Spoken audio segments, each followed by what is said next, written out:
Saat ini kita sudah dihadapkan sebuah mimpi besar bahwa kita akan punya ibu kota baru, tepatnya di Penajam di Kalimantan. Akan tetapi, apakah ini akan menjadi masalah bagi pemerintah kita di bawah komando dari Pak Jokowi dan Kiai Ma'ruf Amin?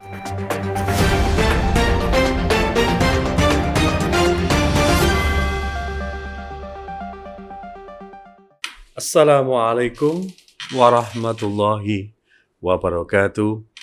Salam sejahtera.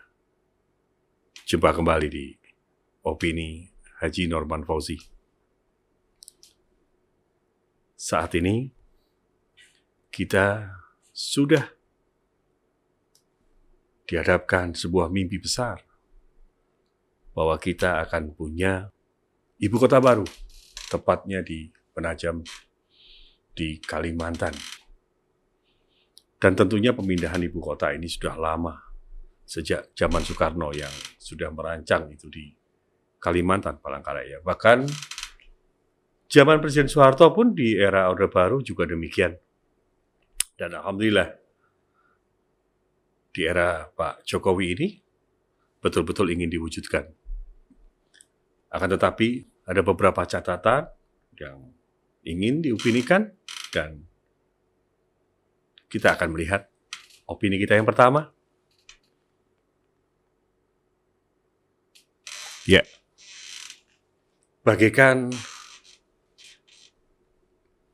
sesuatu yang mengejutkan, tetapi inilah fakta bahwa SoftBank berkehendak untuk mundur dari proyek IKN. Tentunya tidak saja bagaimana nasib pembiayaan daripada ibu kota baru itu, akan tetapi ini perlu ada cermat kita berpikir, cerdas kita bertindak, dan apakah ini akan menjadi masalah bagi pemerintah kita, pemerintah Indonesia di bawah komando dari Pak Jokowi dan Kiai Ma'ruf Amin. Kita tahu bahwa pembiayaan yang cukup besar yang sempat kami catat dari kawan-kawan LPKSI bahwa pembiayaan daripada yang dibutuhkan untuk membangun sebuah ibu kota Nusantara yang baru ini diperkirakan 486 triliun. Angka yang sangat besar, dan angka ini akan menjawab harapan daripada warga masyarakat Negara Kesatuan Republik Indonesia. Akan tetapi tidak sebanding dengan yang direncanakan antara pemerintah dengan SoftBank yang akan menantangkan investasinya 2 kali lipat dari yang ada. Diperkirakan 1.428 triliun. Angka yang sangat fantastis dari angka anggaran yang ditetapkan, yang diharapkan menjadi 2 kali lipat atau 200%. Saudara-saudara sekalian, di opini ini Haji Norman, di samping catatan yang sudah yang saya sampaikan, dan ini akan menjadi sebuah pertanyaan besar, tidak saja dari para investor yang nantinya akan menjadi pendukung. Tentunya ada klaster 1, 2, 3, dan mereka yang berada dalam sebuah perencanaan besar, sebuah grand design ibu kota kita. Tetapi kita lihat selanjutnya. Ini yang menarik, yang ingin saya sampaikan di dalam opini kita. Bahwa setelah beliau dilantik, ter-SK, kotanya tidak ada, tapi sudah dihadapkan dalam sebuah persoalan, dan beliau ingin membidik dana dari masyarakat. Tentunya masyarakat bertanya, berapa sih yang dibutuhkan dana dari masyarakat? Apakah ini berkaitan dengan kemunduran daripada SoftBank dari Jepang? Atau memang ini sebuah desain agar rakyat juga merasa tanggung jawab bersama atas berdirinya sebuah ibu kota yang megah, yang konon sangat menghargai alam, sangat menghargai pejalan kaki, sangat terkoneksi semuanya, dan merupakan kota yang desainnya yang terbaik. Termasuk juga desain-desain daripada bangunannya lahir dari tangan-tangan terbaik. Kalau kita lihat bahwa penyertaan dana dari masyarakat, di samping tadi berapa yang dibutuhkan, tentunya masyarakat bertanya, bentuknya bagaimana? Apakah itu penyertaan modal, ataukah yang bagaimana? Pikiran masyarakat sangat sederhana sekali ketika masyarakat punya uang. Ketika diinvestasikan ke sana, bentuknya apa? Bentuk koperasi kah? Bentuk obligasi kah? Bentuk apakah yang itu? Dan lembaga apa yang nantinya yang akan menjamin itu semua? Terus kemudian interaksi masyarakat terhadap keinginan pemerintah untuk membuka peluang yang seperti yang disampaikan oleh Kepala Otorita Ibu Kota Negara untuk modal-modal yang atau anggaran-anggaran yang ingin disertakan atau diambil atau diharapkan dari masyarakat kita. Tentunya bahwa ini juga sama dengan seperti investor-investor yang lain. Masyarakat juga tentunya harus diberlakukan sebagai kerjasama pembiayaan atas sebuah ibu kota. Kita sangat bangga bahwa Presiden kita, Bapak Jokowi, dengan kabinetnya menggagas sebuah ide yang luar biasa. Ide untuk menunjukkan wajah baru daripada Indonesia. Pengalaman yang luar biasa yang terjadi di Malaysia, tentu selain Kuala Lumpur, mereka juga punya yang namanya Putrajaya. Tentunya mereka juga sudah mendesain sebuah kota baru. Lahirnya Menara Petronas dan lain sebagainya. Tentunya ini bukan sekedar ikut-ikutan, akan tetapi betul-betul dihitung cermat untuk jangka panjang. Saya hanya ingin mengatakan bahwa siapakah yang menikmati ibu kota itu? Tentunya anak cucu kita ke depan. Dan bagaimana Indonesia ke depan? Tentunya rancang bangun itu sudah dimulai dari hari ini, kira-kira hingga tahun 2035 atau 2030 ke depan.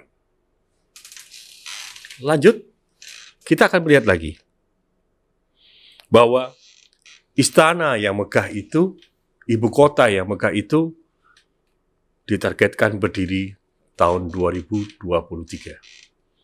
Tepatnya pun kapan kita belum tahu, di awal daripada Januari, di pertengahan daripada tahun 2023, atau di akhir 2023.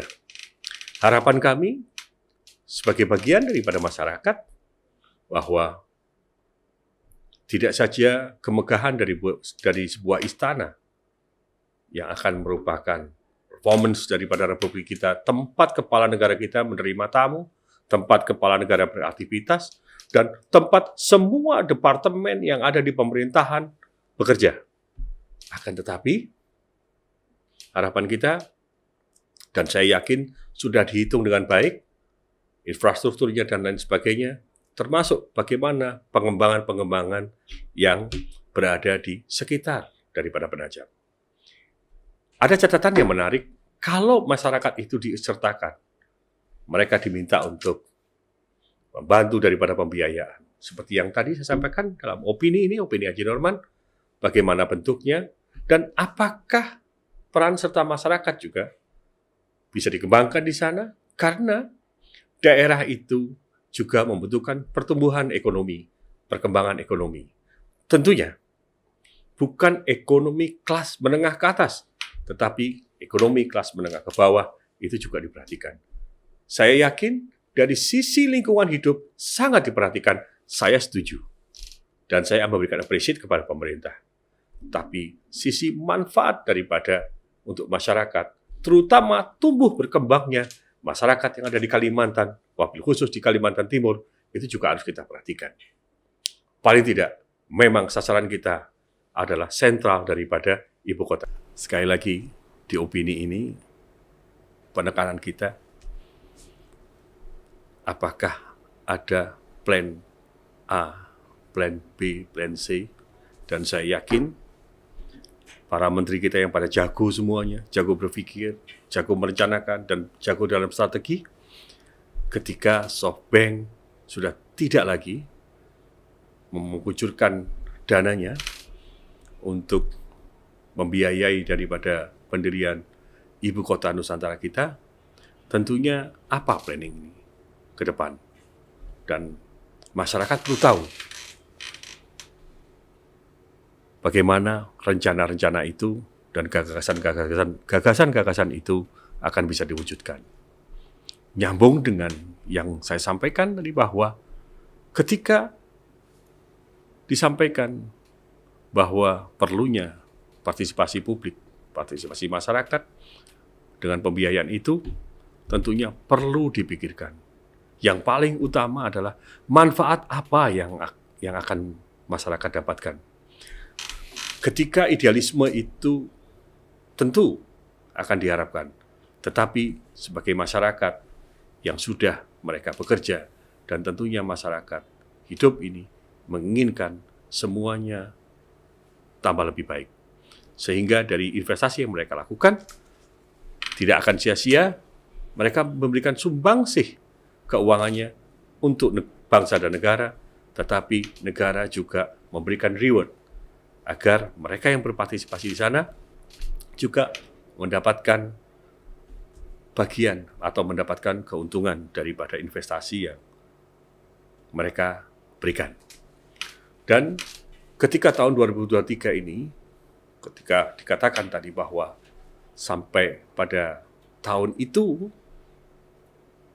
bangunan istana itu berdiri, perlulah pemerintah secara jujur dan terbuka menyampaikan bahwa kapan waktunya, batas waktunya. Karena kita tahu bahwa semua pekerjaan itu ada batasnya. Dan kalau ini dilakukan adanya, dikerjakan dengan pihak ketiga, baik itu subkon, itu baik itu apalagi mainkon, tentu akan ada batasnya.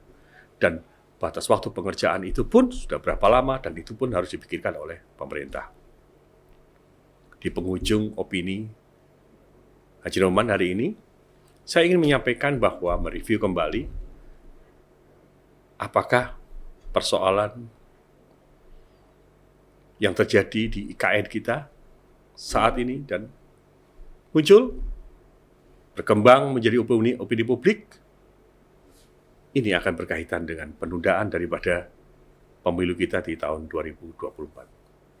Yang jelas, harapan kita bersama bahwa pemilu karena itu bagian daripada demokrasi, tetapi kerja besar dari sebuah manajemen negara ini harus bisa diwujudkan.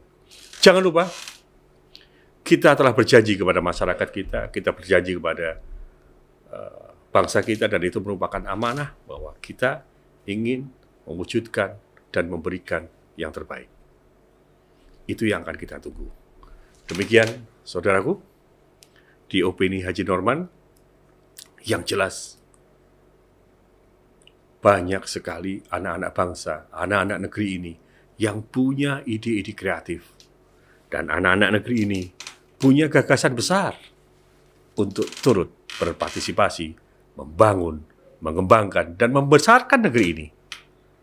Akan tetapi, mampukah negeri ini, bangsa kita ini, hanya segelintir orang saja yang kita butuhkan, tidak usah banyak, untuk memanage gagasan-gagasan itu untuk menjadi satu kesatuan, menjadi gagasan yang besar, dan gagasan itu pun sudah tercantum dalam Undang-Undang Dasar kita, yaitu kemakmuran yang sebenarnya.